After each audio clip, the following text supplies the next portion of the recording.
Seekor singa jantan sudah beranjak remaja. Dia tetap hidup dengan ibunya. Namun tidak tahu kenapa singa ini selalu menempel pada ibunya. Dia tidak pernah berani mencoba berburu. Ternyata dia kehilangan sosok ayah yang mungkin mampu mendidiknya menjadi singa yang jantan. Benar-benar jantan, bukan hanya jenis kelamin yang jantan. Jantan dalam artian sanggup hidup sendiri, mampu hidup mandiri dan mencari makan sendiri. Apa yang terjadi? Ternyata ibu ini sangat menyayangi anaknya, namun ibu ketakutan karena ayahnya sudah lama mati diterkam oleh badai.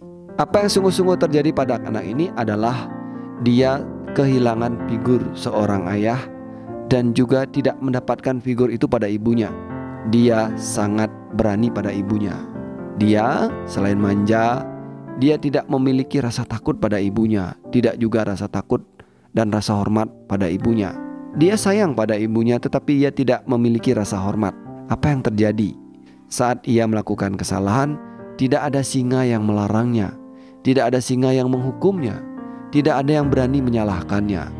Sehingga ia tidak pernah memiliki rasa hormat, bahkan pada dirinya sendiri. Dia berani memukul ibunya.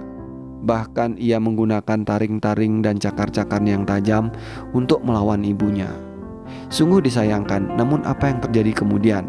Di balik semua keberaniannya pada ibu, dia justru tidak berani keluar rumah. Dia justru menjadi rendah diri karena ia tidak memiliki rasa hormat pada ibunya. Nah, singa ini pun kemudian menjadi singa jantan, namun tidak pernah jantan dalam hidupnya.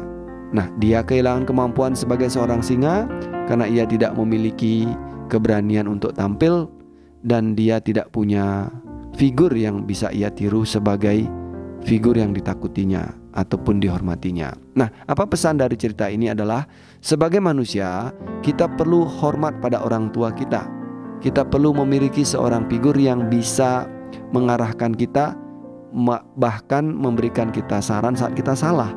Namun di titik lain kita juga perlu takut untuk salah, karena kalau kita tidak takut untuk salah, kita akan tidak tahu bagaimana kita harus bersikap, bagaimana kita harus bertindak, apakah kita akan melakukan hal yang baik atau tidak, hal yang benar atau salah.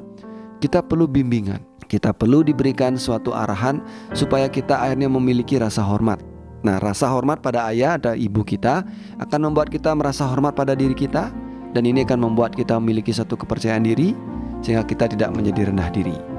Terima kasih sudah menyimak storytelling hari Minggu kali ini.